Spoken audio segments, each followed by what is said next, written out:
അസ്സലാമു അലൈക്കും വറഹ്മത്തുള്ളാഹി തആല വബറകാതുഹു. അന്ന് നുസൈബ സങ്കടത്തോടെ ഹോസ്പിറ്റലിൻ്റെ ആ മുകളിൽ നിന്ന് താഴേക്ക് നോക്കി. അതെ, അവൾ മനസ്സിൽ വിചാരിച്ചു, റബ്ബേ, ഒരിക്കൽ പോലും ഞാൻ എൻ്റെ ഷാമോനെ വിഷമിപ്പിക്കില്ല.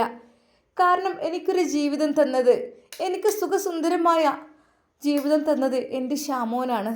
അതുകൊണ്ട് ഒരിക്കൽ പോലും റബ്ബേ ഞാൻ വിഷമിപ്പിക്കില്ല എന്ന് അവൾ വിചാരിക്കുകയാണ്. അതെ, ആയിക്കോട്ടെ, ഷാമോൻ്റെ ഇഷ്ടത്തിനൊക്കെ ഞാൻ വിട്ടുകൊടുക്കും, കുഴപ്പമില്ല.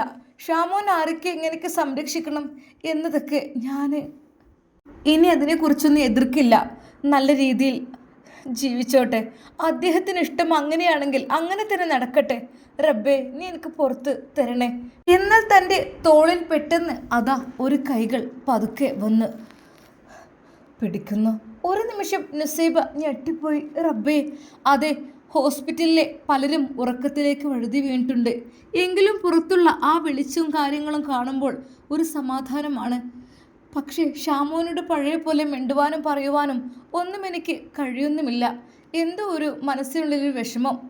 എന്നാൽ തൻ്റെ തോളിൽ ആ ഒരു പതിഞ്ഞ കൈകൾ, ഒരു നിമിഷം അവൾ ഞെട്ടിത്തിരിഞ്ഞ് പിന്നിലേക്ക് നോക്കി. ആ ആ എന്തടി, നീ ഞെട്ടിയോ? ഇല്ല. ഉണ്ട്, സത്യമായിട്ടും. എന്താ നിൻ്റെ മനസ്സിൽ? നീ എന്താ ഭയക്കുന്നത്? ഷാമോനെ, പ്ലീസ് എന്നോട് ക്ഷമിക്കുക കേട്ടോ, ഞാൻ എന്തൊക്കെയോ ചിന്തിച്ചു പോയി. അതൊന്നും പ്രശ്നമല്ല, നോ പ്രോബ്ലം. ഞാൻ അറിയാതെ എന്തൊക്കെയോ. അതൊന്നും സാരല്ല, അതൊക്കെ കഴിഞ്ഞു പോയി. നുസി, നീ റൂമിൽ പോയി കിടക്ക്, ഞാനിവിടെ പുറത്ത് വരാന്തയിലുണ്ടാവും. ഇക്ക, അത് വേണ്ട. അത് അത് അതെന്താടി, ചെല്ല്. എൻ്റെ പെണ്ണിവിടെ ഉറക്കുഴച്ചിരിക്കേണ്ട ഒരു ആവശ്യമില്ല. അത് നീ ചെല്ല്, അകത്ത് കിടക്ക്. ഇക്ക, അത് വേണ്ട, ഞാനിവിടെ ഇരുന്നോളാം, കുഴപ്പമില്ല. ഇവിടുത്തെ പ്രകൃതി ഭംഗിയൊക്കെ ആസ്വദിച്ച്. എന്ത് പ്രകൃതി ഭംഗി? ഈ രാത്രിയിൽ നീ പോയി ഉറങ്ങാൻ നോക്ക്, ക്ഷീണിക്കും. ഞാനിവിടെ നിന്നോളാം. ഇക്ക, 2 ദിവസമായില്ലേ നിങ്ങൾ ഉറക്കൊഴിക്കണ്? അതൊന്നും സാരല്ല, നീ ചെല്ല്. തൻ്റെ പ്രിയപ്പെട്ട ഷമ്മാസിൻ്റെ ആ ഒരു വാക്കുകൾ കേട്ടപ്പോൾ നുസൈബക്ക് ഒന്നും പറയാൻ കഴിയാതെയായി. എങ്കിലും അവൾ ഷാമോനോട് ചാരി നിന്നുകൊണ്ട് പറഞ്ഞു, ഇക്ക, ഞാൻ ഇക്കയുടെ കൂടെ ഇവിടെ ഇരുന്നോലാം. അവരവിടെ സുഖമായിട്ട് ഉറങ്ങിക്കോട്ടെ. ഒരു പക്ഷേ എന്നെ കാണുമ്പോൾ വയലൻ്റ് ആകും. അങ്ങനെയൊന്നുമില്ല, അവിടെ 2 ബെഡുണ്ട്, അവിടെ പോയി നീ കിടക്ക്, ചെല്ല്. ഇക്ക, ഇത് പൊതുവഴിയാണ് പെണ്ണെ, ഇതുവഴി ആളുകളൊക്കെ പോകുമ്പോഴേ നിന്നെ കാണൂല പെണ്ണെ. നിന്നെ കണ്ടു കഴിഞ്ഞാൽ പക്ഷേ. ഇക്ക, അത്. അപ്പോൾ നുസൈബക്കും തോന്നി, ശരിയാണ്, ഞാനിവിടെ ഇരുന്ന് കഴിഞ്ഞാൽ ഒരു പക്ഷേ ഉറക്കത്തിലേക്ക് വഴുതി വീണ് കഴിഞ്ഞാൽ ഒരു പക്ഷേ എൻ്റെ ശരീരഭാഗങ്ങൾ വെളിവായാൽ അതാരെങ്കിലും കണ്ടാൽ റബ്ബേ പഠിച്ചോനെ നീ പൊറുക്കല്ല. നുസൈബയോട് അതാ ഷമ്മാസ് അത് പറഞ്ഞപ്പോൾ നുസൈബ പെട്ടെന്ന് എഴുന്നേറ്റ് അതാ സൗദ കിടക്കുന്ന റൂമിലേക്ക് പോയി. എന്നാൽ നുസൈബ കടന്നു വന്നതോ സൗദ ദേഷ്യത്തോടെ അവൾ നോക്കി. എവിടെ ഷാമോനെ? ഷാമോൻ പുറത്താണ്. അതെന്താ? ഷാമോനല്ലേ ഇവിടെ നിൽക്കേണ്ടത്, നീയാണോ? നിന്നോട് ഇങ്ങോട്ട് കയറി വരാൻ പറഞ്ഞത്? നിന്നെ പറഞ്ഞയച്ചതല്ലേ ഞാൻ. വീണ്ടും നീ വന്നോ? ഇത്ത, ഞാൻ പോയിട്ടില്ലായിരുന്നു. ഷാമോൻ ഒറ്റക്കാവുമ്പോൾ അത് ബുദ്ധിമുട്ടല്ലേ? ഓ പിന്നെ ഇന്നലെ ഇപ്പോൾ ഷാമോൻ ഒറ്റയ്ക്ക് ഉള്ളായിരുന്നല്ലോ, എനിക്ക് സുഖമായിരുന്നല്ലോ ഇവിടെ.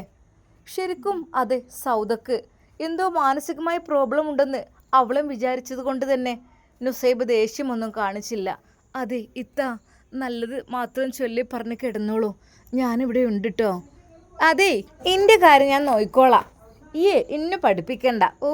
ഈ വലിയ ഡിഗ്രിക്കാരും MBBS കാരൊക്കെ അല്ലേ. ഇത്ത, സാരല്ല, ഞാൻ ഇവിടെ ഇരുന്നോളാം, നിങ്ങൾ ഉറങ്ങിക്കോളി, ഒന്നും പേടിക്കണ്ട കേട്ടോ. നുസൈബ, എടി ഷാമോനോടൊന്ന് വരാൻ പറഞ്ഞാളങ്ങോട്ട്. ഷാമോൻ എവിടെ, പുറത്ത് പോയിരിക്കുകയാണോ? ഷാമോൻ അവിടെ ഇരിക്കുകയാണ്, ഞാനിവിടെ ഇരുന്നോളാം കേട്ടോ, നിങ്ങൾ വിഷമിക്കണ്ട. കുട്ടീൻ്റെ കാര്യത്തിലൊന്നും നിങ്ങൾ വിഷമിക്കണ്ട കേട്ടോ. ഇത്ത, നുസൈബ, എൻ്റെ കാര്യത്തിൽ ഇടപെടണ്ട. എന്നോട് ഞാൻ ഇവിടെ നിൽക്കാനും പറഞ്ഞിട്ടില്ല. അതെ, ഷാമോനെ വിളിക്ക്, ഷാമോൻ ഇവിടെ കിടക്കട്ടെ, എൻ്റെ കൂടെ കിടക്കട്ടെ. എന്നാൽ നുസൈബക്ക് അത് കേട്ടപ്പോൾ ഒരു നിമിഷം, ഇല്ല, വേണ്ട, മനസ്സ് വേദനിക്കാൻ പാടില്ല. അതെ, ഷാമോൻ പറഞ്ഞതുപോലെ എന്ത് ചെയ്യും ഞാൻ, ഇതെല്ലാം എൻ്റെ തലയിലേക്ക് വന്നാൽ എന്നുള്ള ഷാമോൻ്റെ വാക്കുകൾ അവളുടെ മനസ്സിലേക്ക് വന്നു. ഇത്ത, ഷാമോന് വന്നോളൂ കേട്ടോ, പുറത്ത് പോയതാണ്. അതെ നുസൈബ, എന്തായാലും ഷാമോനോട് ഇവിടെ തന്നെ കിടക്കാൻ പറയട്ടോ, ഈ പുറത്തു പോയിരുന്നോ, എനിക്ക് ഷാമോൻ ഇല്ല, ഞാൻ ബേജാറാവും, ഞാനാകെ പേടിച്ചു പോവും. എന്നാൽ നുസൈബ ഒന്നും മിണ്ടിയില്ല. ആയിക്കോട്ടെ. എന്നാൽ ഈ സമയം അതാ ഷമ്മാസിന് സമാധാനമുണ്ടായിരുന്നില്ല. റബ്ബേ, ഇനി ഇവൾ വയലൻ്റ് ആയി കഴിഞ്ഞ് നുസിയെ വല്ലതും ചെയ്യോ എന്നുള്ള ഭയവും ഷമ്മാസിനുണ്ടായിരുന്നു. എന്നാൽ നുസൈബക്ക് ആ രീതിയിലുള്ള പേടിയും കാര്യങ്ങളൊന്നും ഉണ്ടായിരുന്നില്ല. കാരണം അഥവാ എന്നെ ഉപദ്രവിച്ചാലും പഠിച്ചോനെ, എനിക്ക് നമ്മൾ ബുദ്ധിയില്ലാത്തത് പോലെ ചെയ്യല്ലേ, ബുദ്ധിയില്ലാത്തത് കൊണ്ടല്ലേ, കരുതി കൂട്ടിയിട്ടൊന്നല്ലല്ലോ റബ്ബേ. അല്ലാ, എനിക്ക് പേടിയൊന്നുമില്ല. അവൾ അവിടെ അങ്ങനെ അവളെ നോക്കിയിരുന്നു. എന്നാൽ പെട്ടെന്ന് സൗദ, അല്ല ജിന്നെ കണ്ടിട്ടില്ലേ, ഇതെന്താ ആദ്യമായിട്ട് എന്നെ കാണുന്ന പോലെ അങ്ങനെ നോക്കണത്? നുസൈബ, എനിക്കൊരു കാര്യം പറയാണ്ട് കേട്ടോ. എന്ത് കാര്യം നിനക്കറിയോ?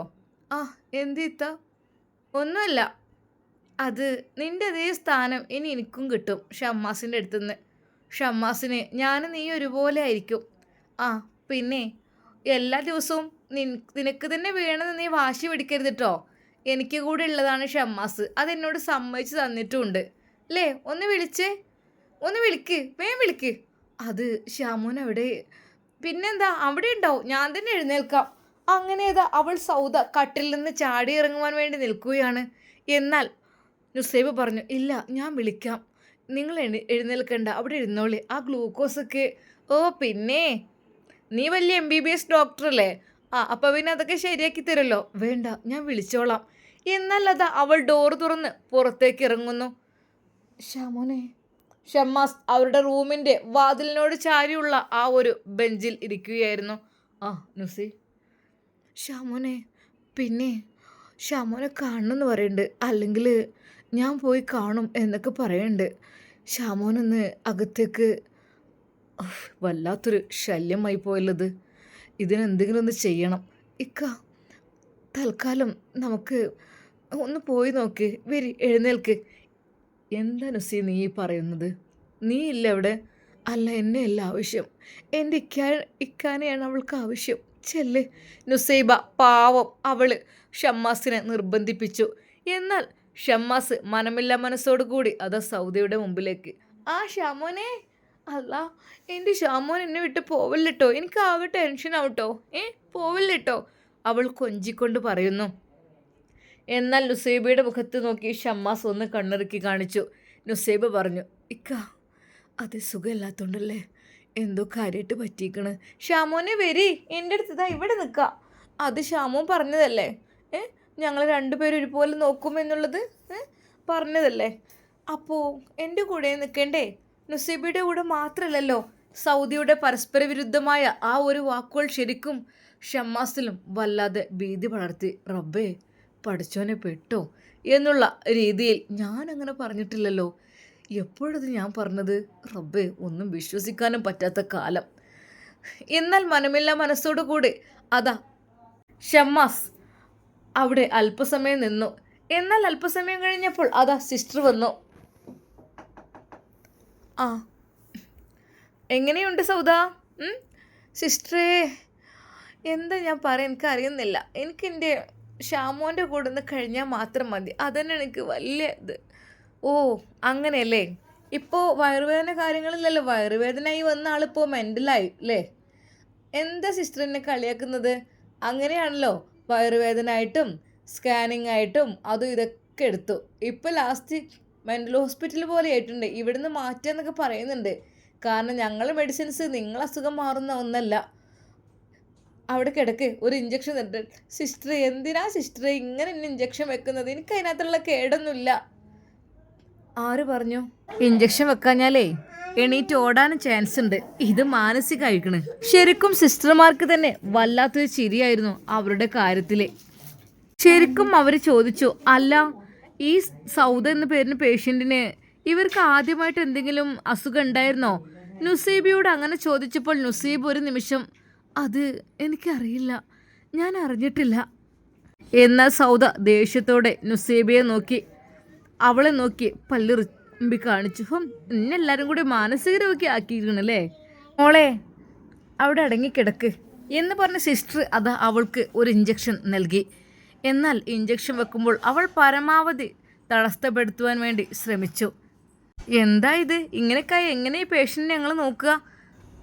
സൗദക്ക് ഒട്ടും താല്പര്യമില്ലായിരുന്നു. എങ്കിലും ഇഞ്ചക്ഷൻ കൊടുത്തു. കാരണം അവൾ ഉറങ്ങില്ല എന്ന് അറിയാം. അതുകൊണ്ട് തന്നെ അങ്ങനെ ആ രാത്രിയിൽ ഇഞ്ചക്ഷൻ വെച്ച മയക്കത്തിൽ സൗദ പതുക്കെ ഉറക്കത്തിലേക്ക് വഴുതി വീഴുന്നു. അപ്പോഴും വിളിക്കുന്നത് ഷാമോനെയായിരുന്നു. എന്നാൽ നുസൈബ അത് നോക്കി നിന്നു. പാവം റബ്ബേ, ഒന്നുമില്ലാത്ത ഒരു പെണ്ണായിരുന്നു. എന്താ ചെയ്യാം? ഒരുപക്ഷെ പ്രസവത്തിൽ എന്തെങ്കിലും പറ്റിയതായിരിക്കും. അതല്ല എങ്കിൽ കുഞ്ഞിനെ കാണാത്തതിലുള്ള വിഷമം, അല്ലെങ്കിൽ നവാസ്ക അവളെ കെയർ ചെയ്യാത്തതിൻ്റെ വിഷമം, അതുകൊണ്ടൊക്കെ ആയിരിക്കും. പഠിച്ചവനെ പെട്ടെന്ന് നീ ഷിഫിയാക്കി കൊടുക്കല്ല. നുസൈബ സൗദിയുടെ അടുത്ത് ചെന്നിരുന്നു. അവളുടെ മുടിയിഴകൾ പതുക്കെ തലോടിക്കൊണ്ടിരുന്നു. അതെ, ശരിക്കും നല്ല ബുദ്ധിയുള്ളപ്പോഴാണെങ്കിൽ അവൾ സമ്മതിക്കില്ല. അവൾ നുസൈബയെ ചീത്ത പറയും. എന്നെന്തിനാ തൊടുന്നത് എന്നൊക്കെ ചോദിച്ചിട്ട്. പക്ഷേ നുസൈബക്ക് വളരെ സങ്കടമായിരുന്നു സൗദിയുടെ കാര്യത്തിൽ. പഠിച്ചവനെ, ശരിയാണ്, ജീവിതത്തിലേക്ക് പ്രതീക്ഷയോടെ കടന്നു വന്നു. എന്നാൽ അവളുടെ ജീവിതം അത്ര സുഖകരമായിരുന്നില്ല. ആദ്യമൊക്കെ നല്ല രീതിയിലായിരുന്നു. ഗൾഫിൽ പോവലും അവിടെ താമസിക്കലും ഗർഭിണിയായി തിരിച്ചു വരലും അതുവരെ. എന്നാൽ അതിനുശേഷം അവരായിട്ട് ആ ജീവിതം നഷ്ടപ്പെടുത്തി. പിന്നീട് നവാസ്കിയോട് ഇഷ്ടമില്ലാതായി. അങ്ങനെയായി. നവാസ്കിയും അല്പം വാശിയിൽ തന്നെയായിരുന്നു. അതോടുകൂടി ആ നല്ലൊരു കുടുംബബന്ധം അങ്ങ് തകർന്നു പോലെയായി. ഇപ്പോഴിതാ ഒരു കുഞ്ഞുണ്ട്. പക്ഷേ ഉമ്മാക്കും ബാപ്പാക്കും കുഞ്ഞിനെക്കുറിച്ചുള്ള ഒരു കൂട്ടമില്ല. ഇവളിതാ ഇവിടെ കുഞ്ഞിനെക്കുറിച്ചൊന്നും വലിയ ചിന്തയൊന്നുമില്ല. നവാസ്കിയാണെങ്കിൽ എന്താ പറയുന്നത് ആർക്കറിയാം? എനിക്കറിയില്ല റബ്ബേ. റഹ്മാനെ, എന്തായാലും ഇവരെ നീ ഒരുമിപ്പിച്ച് കൊടുക്ക്. കാരണം ഒരു പക്ഷെ അവളുടെ മാനസിക നില തെറ്റിയതായിരിക്കും എല്ലാം കൂടി ആലോചിച്ചിട്ട്. കാരണം ജീവിതത്തിൽ നല്ലൊരു ജീവിതത്തിലേക്ക് കടന്നു വന്നു. പിന്നീട് അവളായിട്ട് നഷ്ടപ്പെടുത്തിയപ്പോൾ അതിൻ്റെ വേദനയും വിഷമവും ശരിക്കും അവളിപ്പോൾ അനുഭവിക്കുന്നുണ്ട്. അതെ, ശരിയാണ്. ഞാനും ഷാമോനും ഒപ്പം പോകുമ്പോഴും നടക്കുമ്പോഴും ഇരിക്കുമ്പോഴും സംസാരിക്കുമ്പോഴൊക്കെ അവൾക്ക് എന്തെങ്കിലുമൊക്കെ തോന്നുന്നുണ്ടാവും. അതുകൊണ്ടായിരിക്കും ഷാമോനെ എനിക്ക് കൂടി വേണമെന്ന് പറയുന്നത്. റബ്ബേ, പഠിച്ചോനെ, നീ കാത്തു രക്ഷിക്ക്. എന്നാൽ ഈ സമയം ഹോസ്പിറ്റലിൽ അല്പസമയം കഴിഞ്ഞപ്പോൾ ഷമ്മാസ് പതുക്കെ വാതിലിൽ മുട്ടുന്നു. അല്ലാ, ഷാമോനായിരിക്കും. നുസൈബ പതുക്കെ വാതിൽ തുറന്നു. നുസി, എന്തായി? ഇക്ക ഉറങ്ങിയിട്ടുണ്ട്. ആ, ഉറങ്ങിക്കോട്ടെ. ഹോ, ഷമ്മാസ് ദീർഘനിശ്വാസം വിട്ടു. എന്തുപറ്റി? അല്ലേ, ഓരോന്ന് തലയിലാകുന്ന ആലോചിക്കുന്നത്. ഒന്നുമില്ലായിരുന്നു, നല്ല രീതിയിൽ തന്നെയായിരുന്നു. നല്ല രീതിയിൽ റാഹത്തോടു കൂടി അന്ന് ഉറങ്ങാൻ കിടന്നാണ്. പിന്നെ കരച്ചിൽ കേട്ടാണ് ഞാൻ എഴുന്നേറ്റത്. പിന്നെ ഇപ്പം എന്താ ചെയ്യുക? അങ്ങനെയൊക്കെ അങ്ങ്. സാരല്ലിക്ക, സുഖമില്ലാത്തതുകൊണ്ടല്ലേ.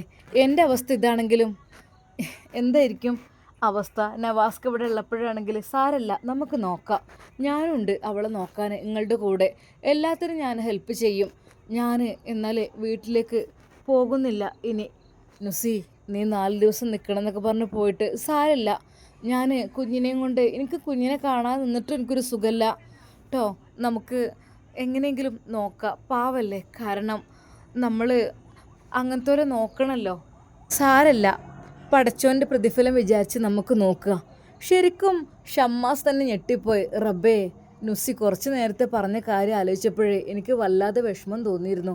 കാരണം അവൾക്ക് തോന്നിയോ എനിക്ക് അവളോട് സ്നേഹമില്ല, എനിക്ക് ഇവളോടാണ് സ്നേഹം എന്നൊക്കെ തോന്നിയോ എന്നൊക്കെ തോന്നിപ്പോയി. എന്താ റബ്ബേ ചെയ്യുക? എന്തൊക്കെ തന്നെയല്ലോ പടച്ച റബ്ബിൻ്റെ കാവൽ തന്നെ. എന്തായാലും നുസിക്ക് മനസ്സിലായല്ലോ എന്നെ. അതെ, ഞാൻ ഒരിക്കൽ പോലും വേണ്ടാത്തൊരു രീതിയിൽ ചിന്തിച്ചിട്ടില്ല. പക്ഷേ എന്ത് ചെയ്യാൻ, പല സാഹചര്യങ്ങളിലും എന്തൊക്കെയോ തെറ്റുകളൊക്കെ പറ്റിപ്പോയിട്ടുണ്ടാവും. ഒരു പക്ഷേ പടച്ച റബ്ബ് പുറത്തു തരട്ടെ, ഷമ്മാസ് വിചാരിച്ചു.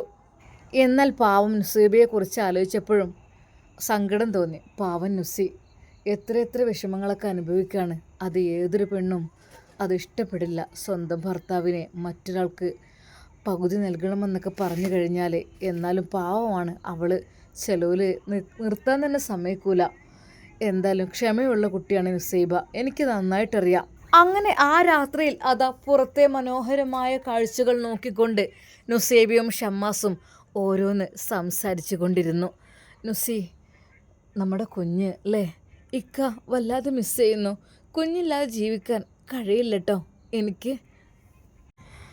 ഇക്ക, എനിക്ക് ആകെപ്പാടെ സാരല്ല, ഒരു ദിവസമല്ലേ, എന്തായാലും ഉമ്മയുടെ കടുത്തല്ലേ, പാവം നവാസ് ഖാൻ്റെ കുഞ്ഞും അതും അവിടെയാണ്. അല്ലാ റബ്ബേ, പഠിച്ചോനെ ഞങ്ങളെ കുടുംബങ്ങളെ നീ ഒരുമിച്ച് കൂട്ടിത്തരണേ അല്ലാ. ഈ ഹോസ്പിറ്റൽ കേസിൽ നിന്ന് മോചിതരാക്കണേ അല്ലാ റഹ്മാനെ. ഷമ്മാസ് ഹൃദയം പൊട്ടി ദുആ ചെയ്തു. എന്നാൽ ഈ സമയം നുസൈബ പറയുന്നു, ഇക്ക ഞങ്ങളെ കുറിച്ച് തെറ്റിദ്ധരിച്ചതൊക്കെ ക്ഷമിക്കണം കേട്ടോ. എന്നാലും എനിക്ക് ചില മാനസിക വിഷമങ്ങളൊക്കെ ഉണ്ടായിരുന്നു. അതെല്ലാം തീർത്ത് ഇപ്പോൾ എനിക്ക് സമാധാനമായി. ആ രാത്രിയിൽ അവർ രണ്ടുപേരും ഉറങ്ങാതെ ഒരുപാട് സംസാരിച്ചു കൊണ്ടിരുന്നു. നുസി, പിന്നെ സമയം ഒരുപാട് ലേറ്റായിട്ടുണ്ട്, ഒന്ന് കിടന്നോ, ഞാനിവിടെ ഒന്ന് ചായട്ടെ. എന്നാൽ അവൾ പറഞ്ഞു, വേണ്ട, ഞാനും ഇവിടെ തന്നെ ഇരുന്നോളാം. അതിനെന്താ? അല്ല, ഒന്നും ഉണ്ടായിട്ടില്ല, നീ ഇവിടെ സാരല്ല. എങ്കിലും അവൾ ഷമ്മാസിൻ്റെ വാക്കുകൾ അനുസരിച്ചുകൊണ്ട് അകത്തേക്ക് പോയി. അവൾ ആ കട്ടിലിരുന്നു. അതെ, സൗദ നല്ല ഉറക്കത്തിലാണ്. അതെ, ഉറക്കത്തിനുള്ള ഇഞ്ചക്ഷൻ കൊടുത്തില്ലെങ്കിൽ ഒരു പക്ഷേ എന്തൊക്കെ തന്നെയായാലും അവൾ ഓരോന്ന് പറഞ്ഞുകൊണ്ടും ഷമ്മാസിനെ കൂടെ ഇരുത്തണമെന്ന് ആവശ്യപ്പെട്ടുകൊണ്ടും അങ്ങനെ ഓരോന്ന് പറഞ്ഞുകൊണ്ടിരിക്കും. ശരിക്കും നുസൈബ ചിന്തിച്ചു, റബ്ബേ അല്ലാ, ഇതിപ്പോൾ ഇവർക്ക് ഇങ്ങനെ അസുഖം തുടങ്ങാൻ കാരണം? സത്യം പറഞ്ഞാൽ ഇത് യഥാർത്ഥം തന്നെയാണോ അതോ എന്നിവരെ അത്ഭുതപ്പെടുത്തുന്ന രീതിയിലായിരുന്നു ചില വാക്കുകളൊക്കെ കേൾക്കുമ്പോഴേ. സാരല്ല റബ്ബേ, വേണ്ടാത്തൊന്നും ചിന്തിക്കാൻ പാടില്ല, പടച്ച റബ്ബ് നമ്മെ പരീക്ഷിക്കും. നുസൈബ അവളെ നോക്കിക്കൊണ്ടിരുന്നു. അറിയാതെ അങ്ങ് ഉറക്കത്തിലേക്ക് വഴുതി വീണു. എന്നാൽ അല്പസമയം കഴിഞ്ഞപ്പോൾ ഷമ്മാസ് അവളെ തട്ടി വിളിക്കുന്നത് കേട്ടാണ് അവൾ ഉണർന്നത്. നുസി, അല്ലാ, സമയം 4 മണി, നിസ്കരിക്കണ്ടേ? അവൾ പെട്ടെന്ന് തന്നെ എഴുന്നേറ്റു. ഷമ്മാസ് പള്ളിയിലേക്കും പോയി തിരിച്ചു വന്നു. എന്നാൽ അന്ന് രാവിലെ വാതിലിൽ മുട്ടുന്ന ശബ്ദം കേട്ടിട്ട് നുസൈബ വാതിൽ തുറന്നു. അത് മറ്റാരുമായിരുന്നില്ല, അതെ, അത് സത്താറിൻ്റെ ഭാര്യയായിരുന്നു. സത്താറിൻ്റെ ഭാര്യയും മക്കളും. അവർ ഭക്ഷണമെല്ലാം ആയിട്ടാണ് വന്നിട്ടുള്ളത്. നുസിയെ, അസ്സലാമു അലൈക്കും.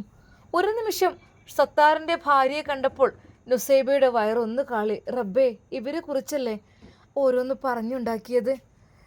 എങ്കിലും അവൾ അതൊന്നും മനസ്സിൽ വെക്കാതെ വലൈക്കും അസ്സലാം, കയറിക്കോളി. നുസിയെ, ഇത് ഭക്ഷണമാണ്, വേഗം കഴിച്ചോളി, ചൂടാറുന്നതിന് മുമ്പ്. എവിടെ ഷാമോനെ? പെട്ടെന്ന് അവർ ഷാമോനെ ചോദിച്ചപ്പോൾ നുസൈബയുടെ മനസ്സൊന്ന് പതറി. അത് പള്ളിയിലേക്ക് പോയിട്ട് വന്നിട്ടില്ല, ഇപ്പോൾ വരും. ഞാൻ നേരത്തെ തന്നെ വന്നാണ്, നിങ്ങൾ പുറത്തുനിന്ന് ഭക്ഷണം വാങ്ങണ്ടെന്ന് വിചാരിച്ചിട്ട്. ഇത് കഴിച്ചോളി. അപ്പോഴേക്കും സൗദയും ഉണർന്നു. സൗദ ഉണർന്നപ്പോൾ തന്നെ നുസൈബയെ നോക്കി. നുസിയെ, കണ്ടോ, ഇതൊക്കെ എന്തിൻ്റെ കേടാ? അപ്പോൾ സൗദക്ക് ഒരു മാനസിക രോഗവുമില്ല. അതെ, അവർ നുസൈബയോട് ഓരോന്ന് പതുക്കെ പറയുന്നു. അല്ലെങ്കിൽ ഇപ്പോൾ എന്ത് കാര്യത്തിന് ഇവർക്ക് ഇങ്ങോട്ട് എഴുന്നള്ളി വരുന്നത്? ഇവരെ എനിക്ക് കണ്ടെടുത്താൽ ഈ ഒരു ആളുകളെ. എന്തിനു വേണ്ടിയിട്ട് ഈ മക്കളും കുട്ടികളും തള്ളിയും കൂടി സാധനങ്ങൾ? എനിക്ക് വേണ്ട അവരെ ഭക്ഷണമെന്നോ? അതെ, സൗദ അഹങ്കാരത്തോടെ അത് പറയുകയാണ്. നുസൈബ വിളമ്പി കൊടുക്കുമ്പോൾ, അല്ലോ, നമുക്ക് വേണ്ടി കൊണ്ടുവന്നിട്ട് എനിക്ക് വേണ്ടെന്ന് പറഞ്ഞില്ലേ? എനിക്ക് ക്ഷാമം വാങ്ങിത്തരുന്ന തന്നെ മതി ഇവിടെ ഹോട്ടലിലുള്ളത്, അല്ലാതെ വീട്ടിലെ ഭക്ഷണമൊന്നും എനിക്ക് വേണ്ട. ശരിക്കും സൗദയുടെ വാക്കുകൾ കേട്ടപ്പോൾ നുസൈബ ഒന്ന് ഞെട്ടി. അതെ, ശരിക്കും വീട്ടിലെ ഭക്ഷണമല്ലേ ഫ്രഷ്, ഹോട്ടലിലെത്തത് എന്താ ഏതൊക്കെ ഇങ്ങനെയൊന്നും നമുക്ക് പറയാൻ പറ്റില്ലല്ലോ. എന്നാൽ അല്പസമയം കഴിഞ്ഞപ്പോൾ തന്നെ അതാ ഷമ്മാസ് കയറി വരുന്നു. വാതിൽ തുറന്നപ്പോൾ ശരിക്കും ഇത്ത, നിങ്ങൾ വന്നോ? എന്തിനാ ഇത്ത നിങ്ങളൊക്കെ വന്നത്? ഞാനും മക്കളും ഇങ്ങോട്ട് പോന്ന്, സമാധാനമല്ല ഓരോന്ന് കേട്ടപ്പോൾ. പിന്നെ ഉമ്മാൻ്റെ അടുത്തേക്ക് ഞാൻ പൊയ്ക്കോളാം എന്ന് വിചാരിച്ചു. ഉമ്മ കുഞ്ഞിനെയും കൊണ്ട് അവിടെ ഒറ്റയ്ക്കല്ലേ, ഞാൻ പൊയ്ക്കോളാം, വിഷമിക്കണ്ട കേട്ടോ. അപ്പോൾ ഭക്ഷണം കുറച്ച് ഞാൻ ഉണ്ടാക്കിയിട്ട് കൊണ്ടുവന്നതാണ്. എന്നാൽ ഷാമോൻ പറഞ്ഞു, ഇത്ത നിങ്ങൾ എന്തിനാ ബുദ്ധിമുട്ടിയത്? നിങ്ങൾ തന്നെ മോനെ, ഒരു പ്രയാസമില്ല, അതിനിപ്പോൾ എന്താ, നമ്മൾ ഇങ്ങനെയൊക്കെ ആകുന്ന അവസ്ഥയിൽ ആരെങ്കിലും ഹെൽപ്പ് ചെയ്യല്ലേ വേണ്ടത്. ഇനി എന്നാൽ ഷാമോന് പോയിക്കോളി, ഞാൻ ഇവിടെ നിന്നോളാം കുറച്ച് സമയം. ഷാമോൻ നുസിയും പോയിക്കോളി, ഞാൻ നോക്കിക്കോളാം ഇവരെ കേട്ടോ. കാരണം നിങ്ങൾ ഒരുപാട് ബുദ്ധിമുട്ടി 2 ദിവസമായില്ലേ, ഇനി നിങ്ങൾ വീട്ടിലേക്ക് ഒന്ന് പോയി എന്നോളി. മോളെ നുസിയെ, നീയും പോയിക്കോ, കാരണം ആ കുഞ്ഞിനിട്ടിട്ടല്ലേ നീ നിൽക്കുന്നത്. പോയിക്കോളി രണ്ടാളും, ഞാൻ ഇവിടെ നിന്നോളാം. എനിക്കൊരു കുഴപ്പമില്ല, ഞാൻ ഇവിടെ നിന്നോളാം. അതിനിപ്പോൾ എന്താ, എന്തെങ്കിലും മെഡിസിൻ എന്തൊക്കെ വാങ്ങണമെന്ന് വെച്ചാൽ പോയാൽ പോരെ, വേറൊന്നുമില്ലല്ലോ. എന്നാൽ സൗദ അത് കേട്ടപ്പോൾ എന്തിനാ നിങ്ങൾ ഇങ്ങോട്ട് കയറി വന്നത്? ഇവിടെ ഒരാണില്ല ഞാൻ പറ്റൂല. അതിനെന്ത് ഇപ്പോൾ വലിയ കുഴപ്പമൊന്നുമില്ലല്ലോ, ഡിസ്ചാർജ് ആകുന്നവരെ കുഴപ്പമുണ്ടായിട്ടില്ല. എനിക്ക് നിങ്ങളെ കണ്ണെടുത്താൽ കണ്ടോളൂ, എൻ്റെ മുന്നിൽ നിങ്ങൾ വരണ്ട. ശരിക്കും അതാ അവളുടെ വാക്കുകൾ കേട്ട് സത്താറിൻ്റെ ഭാര്യ ഒന്ന് ഭയന്നു. അത് അല്ലത്താ, അത് കുഴപ്പമൊന്നുമില്ല, ചെറിയൊരു പ്രോബ്ലംസ് ഉണ്ടെന്ന് തോന്നുന്നത്. എന്നാൽ എല്ലാവരും കൂടി എന്നെ ഭ്രാന്തിയാക്കൊന്നും വേണ്ട. എനിക്കൊന്നുമില്ല. എനിക്ക് ചിലവരെ കണ്ടാൽ തന്നെ അറിയാം ഭയങ്കര കള്ളത്തിയാളാന്ന്. അതുകൊണ്ടാണ് ഞാൻ പറയുന്നത്. നിങ്ങൾ പോയിക്കോളൂ, നിങ്ങളിവിടെ നിൽക്കണ്ട. ഇവിടെ ക്ഷാമോ നിന്നാൽ മതി. നൊസിയും പോയിക്കോ, ആരും ഇവിടെ വേണ്ട. വീണ്ടും അവളുടെ വാക്കുകൾ അങ്ങനെ. എന്നാൽ അവർ പറഞ്ഞു, അത് സാരില്ല, മാറിക്കോളും കേട്ടോ, ഞാൻ ഇവിടെ നിന്നോളാം. ഷാമോനെ നൊസിയെ നിങ്ങൾ പോയിക്കോളി കേട്ടോ, ഞാൻ ഇവിടെ നിന്നോളാം, എനിക്കൊരു കുഴപ്പമില്ല, എനിക്കിപ്പോൾ എന്താ, ചെല്ലി നിങ്ങൾ പോയിക്കോളി. എന്നാൽ ഷാമോനത് കേട്ടപ്പോൾ അല്പം ആശ്വാസം തോന്നി. എങ്കിലും അവിടെ വിട്ട് പോവുകയെന്ന് വെച്ചാൽ ഒന്നും ഉണ്ടായിട്ടല്ല, അതിന് വലിയ പ്രശ്നമായി തീരോ എന്നുള്ള രീതിയിലുമായി. കാരണം ഒന്നുമല്ല, അങ്ങനെ ഒരു അസുഖം എന്തെന്ന് അറിയുന്നില്ല, എന്നാലോ മെൻ്റലി എന്തൊരു പ്രോബ്ലം ഉള്ളത് പോലെ തന്നെയാണ് ഇപ്പോൾ സൗദത്തിയുടെ കാര്യത്തിലുള്ളത്. അതുകൊണ്ട് ഇനിയിപ്പോൾ എന്താ ചെയ്യുക എനിക്കറിയില്ല. അങ്ങനെ അത് നുസൈബ പറയുന്നു. അങ്ങനെയാണെങ്കിൽ നമുക്കൊന്ന് പോയി വരാം, എനിക്ക് എൻ്റെ സ്തനങ്ങളൊക്കെ ആകെ വേദനയാവുന്നു, കുഞ്ഞിന് പാല് കൊടുക്കാനും പറ്റാത്തതുകൊണ്ട് നമുക്കൊന്ന് പോയി വരേക്കുക. അവർ വേണ്ടെന്നൊക്കെ പറഞ്ഞാലും അത് അവരുടെ അസുഖത്തിൻ്റെ ഭാഗമായിട്ടല്ലേ, നമുക്കത് പുറത്ത് പോയിട്ട് വരാമെന്ന് പറഞ്ഞ് വെല്ലങ്ങ് പോരാ, അതായിരിക്കും നല്ലത്. അല്ലാതെ അവരൊന്നിനും സമ്മതിക്കില്ല. അങ്ങനെ അത് സത്താറിൻ്റെ ഭാര്യയോട് നുസൈബ പറയുന്നു. ഇത്ത എന്ന് ഞങ്ങളിങ്ങോട്ട്, കാരണം അവർ സമ്മതിക്കില്ല ഒന്നിനും. ഇത്ത എടി മോളെ വിഷമിക്കണ്ട, എന്തൊക്കെ തന്നെയായാലും, കാരണം എന്നെക്കുറിച്ച് വേണ്ടാത്ത പലതും ഒക്കെ അവർ പറഞ്ഞുണ്ടാക്കിയ കണക്ക് ഞാൻ അറിഞ്ഞു. സത്യം പറഞ്ഞാൽ പൊന്നു മോളെ, ഞാൻ അറിഞ്ഞുകൊണ്ട് ഒരു തെറ്റും ഞാൻ ചെയ്തിട്ടില്ല. ശരിയാണ് ഷാമോനെ, അന്ന് അവൾ എന്നെ വിളിച്ച് ഒരുപാട് രാത്രി ചീത്ത പറഞ്ഞു. എന്നോട് പറഞ്ഞു, നിങ്ങൾ എന്ത് പണിയാണ് കാണിക്കുന്നത്, നിങ്ങൾ അങ്ങനെ ചെയ്യുന്നത് ശരിയാണോ, നട്ടുപാതിരാക്കൊക്കെയാണോ ഒരാളെ വിളിക്കുക എന്നൊക്കെ പറഞ്ഞ് എന്നെ ഒരുപാട് ചീത്ത പറഞ്ഞു. പൊന്നു മോളെ, ഞാനൊന്നിനും വിളിച്ചിട്ടില്ല. ഞാൻ വിളിച്ചത് എന്താണെന്ന് വെച്ചാൽ അത് അവർ കറണ്ട് ഇല്ലാത്തതുകൊണ്ടും മഴയും കാറ്റൊക്കെ ഉണ്ടായതുകൊണ്ടും കറണ്ടൊക്കെ പോയതുകൊണ്ടും എനിക്കൊരു എമർജൻസി അങ്ങനെ അത് അവർ വാങ്ങി തന്നിരുന്നു. ശരിയാണ്, അത് എങ്ങനെ ഏതാ ചാർജ് ഒന്നും എനിക്ക് അറിയുന്നില്ല മോളെ. അപ്പോഴാകപ്പാടെ ഞങ്ങൾ കോരിരുട്ടിൽ പെട്ടുപോയി. ഞങ്ങൾക്ക് എന്ത് ചെയ്യണമെന്നായിപ്പോയി മോളെ. ഭയങ്കര കാറ്റും ഇടിയും മഴയും ആ സമയത്ത്. പിന്നെ എന്തോ ഇൻവെർട്ടർ വെക്കണെ കുറിച്ചോ അങ്ങനെന്തോ, പിന്നെ എന്താ പറയുക, അതിൽ ചാർജും കഴിഞ്ഞ് ആകപ്പാടെ വല്ലാത്തൊരവസ്ഥയായിപ്പോയി മോളെ. ആ നിമിഷം ഞാൻ ഷമ്മാസിനെ വിളിച്ചു, മോനെ ഇതെങ്ങനെയാണ് ഇതിൻ്റെ ഇതൊന്ന് പ്രവർത്തനം എന്ന് പറഞ്ഞു തരും എന്ന് ചോദിച്ച്. അപ്പോഴേക്കും ഷാമോൻ പറഞ്ഞു, ഇത്ത ഞാനും അങ്ങോട്ട് വരാം, ഞാൻ ഒരാളെയും കൂട്ടി വരാം, അത് നമുക്ക് ആ ഒരു ഇൻവെർട്ടറിൻ്റെ കാര്യം അതൊന്ന് സെറ്റാക്കുക എന്ന് പറഞ്ഞ്. അപ്പോഴന്നെ ഒരാളെ കൂട്ടിയിട്ട് രണ്ടാളും കൂടി അങ്ങോട്ട് വന്നു. ആ സമയത്ത് സത്യം പറഞ്ഞാൽ പടച്ച റബ്ബിനെ മുന്നിൽ കണ്ട പോലെയായി. കാരണം ഞാനും എൻ്റെ പൊന്നു മക്കളും പേടിച്ചരണ്ട് ഇരുട്ടത്തിരിക്കുമ്പോൾ ഞങ്ങൾക്ക് വെളിച്ചമായി വന്നതാണ് ഷമ്മാസ് ഒരു പണിക്കാരനെയും കൂട്ടി അന്ന് ആ നട്ടപ്പാതിരാക്ക് 12 മണിയോടെ എടുത്തിട്ടുണ്ട്. വന്ന് അവർ രണ്ടുപേരും ഒരുപാട് പണിയൊക്കെ എടുത്ത് ഞങ്ങൾക്ക് വെളിച്ചം തന്നു. പൊന്നു മോളെ, ഞാൻ ആ നിമിഷം പടച്ച റബ്ബിനോട് ദുആ ചെയ്തു, അല്ലാ റബ്ബേ പഠിച്ചോനെ, ഞങ്ങൾക്ക് വെളിച്ചമേകിയ കരങ്ങളുടെ പ്രാർത്ഥന നീ സ്വീകരിക്കണമല്ല. അവർക്ക് എന്നും ഖബറിലും പരലോകത്തും എല്ലായിടത്തും വെളിച്ചം നൽകണേ അല്ല. പടച്ച റബ്ബിനോട് ഹൃദയം പൊട്ടി ദുആ ചെയ്തു. പൊന്നുമോളെ, നീ ഭാഗ്യവതിയാണ്. നിൻ്റെ ഭർത്താവിനെ നിനക്ക് കിട്ടിയത് വലിയ ഭാഗ്യവതിയാണ്. പടച്ച റബ്ബിനെ സ്തുതിച്ചോ. അതെ, ആരൊരാൾ സഹായത്തിന് വേണ്ടി കേഴുന്ന സമയത്തും ഉറക്കവും ക്ഷീണവും ഇല്ലാതെ അതെല്ലാം വിട്ടെറിഞ്ഞുകൊണ്ട് വരുന്ന നിൻ്റെ ഭർത്താവുണ്ടല്ലോ, പടച്ച റബ്ബ് അവനെ കാത്തുരക്ഷിക്കും. നീ നോക്കിക്കോ, നല്ലൊരു മനുഷ്യനാണത് സത്യമായിട്ടും. പിന്നെ നിങ്ങളുടെ ഉമ്മ ഐഷുമ്മയും അങ്ങനെ തന്നെ. അവരുടെ സുഖവും സന്തോഷവും നോക്കാതെ മറ്റുള്ളവർക്ക് വേണ്ടി എന്ത് ത്യാഗം സഹിക്കുവാനും തയ്യാറാണ് മോളെ. ശരിക്കും അതാ അവർ കരയുകയായിരുന്നു നുസൈബയുടെ മുമ്പിൽ. ശരിക്കും നുസൈബ ഞെട്ടിപ്പോയി. യാ റബ്ബേ, അല്ലാ, ഞാൻ എന്തൊക്കെയോ തെറ്റിദ്ധരിച്ചു മോളെ. പിന്നെ നിൻ്റെ മൂത്തച്ചി ഉണ്ടല്ലോ സൗദ മോളെ, സത്യം പറയാലോ ഒരുപാട് വേദനിപ്പിച്ചിട്ടുണ്ട്. അതെ, ഈയിടെയായിട്ട് ഫോൺ ചെയ്തിട്ട് ഓരോന്ന് ചീത്ത പറയും. നിങ്ങൾ എൻ്റെ ഷാമോനെ പിടിച്ചെടുക്കാൻ നോക്കുകയാണല്ലേ? അങ്ങനെ എങ്ങനെ ഒന്നുമില്ല, നാണമില്ലല്ലോ, 3 കുട്ടികളുടെ തള്ളയല്ലേ, എന്തിനു വേണ്ടിയിട്ടാണ് നിങ്ങൾ ആ സത്താറിൻ്റെ ഭാര്യയല്ലേ, നിങ്ങൾക്ക് അങ്ങനത്തെ പണി ഉണ്ടാവില്ല, അങ്ങനെ എങ്ങനെയൊക്കെ പറഞ്ഞ് മോളെ എന്നെ നിരന്തരം വിളിച്ച് ചീത്ത പറയായിരുന്നു. സത്യം പറയട്ടെ മോളെ, എങ്ങനെയാണ് ഇവിടെ അടുത്ത് നിങ്ങൾ നിൽക്കുന്നത് എനിക്കറിയില്ല. ഞാൻ പേടിച്ചിട്ടാണ് ഇങ്ങോട്ട് വന്നത് തന്നെ. കാരണം മനുഷ്യന്മാരെ കാര്യമില്ല, ഐഷുമ്മ ഞങ്ങൾ ഒരുപാട് സഹായിച്ചാണ്. അതുകൊണ്ട് തന്നെ ഐഷുമ്മാൻ്റെ വീട്ടിൽ എന്തെങ്കിലുമൊക്കെ ബുദ്ധിമുട്ടുണ്ടാകുമ്പോൾ ഞാൻ ഹെൽപ്പ് ചെയ്യണ്ടേ എന്ന് കരുതിയിട്ട് പൊന്നു മോളെ ഞാൻ വന്നതാണ്. ഒന്നും ഉണ്ടായിട്ടില്ല. ഓളെന്നെ ഒരുപാട് ചീത്ത പറഞ്ഞാണ്. പക്ഷെ പടച്ച റബ്ബിനെ വിചാരിച്ച്, പുത്തൻ വീട്ടിൽ തറവാട്ടുകാരെ വിചാരിച്ചിട്ട് സത്യമായിട്ടും. എന്നാൽ ശരിക്കും അത് അവരുടെ വാക്കുകൾ കേട്ട നുസൈബ ആകെ സങ്കടപ്പെട്ടു. റബ്ബേ, ഞാനാകെ എന്തൊക്കെയോ തെറ്റിദ്ധരിച്ചു. എന്നോട് സൗദ വിളിച്ച് പറഞ്ഞത് അതെ 10 മണിക്ക് പോകും, പിന്നെ എപ്പോഴാണ് തിരിച്ചു വരുന്നത്, അവർ എന്താണ് ഇങ്ങനെയൊക്കെ ചെയ്യാൻ പാടുണ്ടോ? അത് സത്യം പറഞ്ഞ് ഞാനും തെറ്റിദ്ധരിച്ചിരുന്നു. ഷമ്മാസിൻ്റെ ഫോണിലേക്ക് വന്ന ആ ഒരു വൈബ്രേഷൻ കോള്, അതെടുത്ത് ഷാമോൻ പുറത്തേക്ക് പോയത്. ആ നിമിഷം നുസി ഞാനിപ്പോൾ വരാമെന്ന് പറഞ്ഞു പോയത്. അതൊക്കെ കൂട്ടി വായിച്ചു നോക്കിയപ്പോൾ എനിക്കും പല തെറ്റിദ്ധാരണകളും വന്നു. പക്ഷേ അന്ന് ഷമ്മാസ് നേരെ പോയത് അതെ കൂട്ടുകാരൻ വയറിങ്ങിൻ്റെ ആള് ഷെഫീഖിൻ്റെ അടുത്തേക്കായിരുന്നു. അന്ന് ഷെഫീഖിനെ കൂട്ടിയായിരിക്കും പോയത്.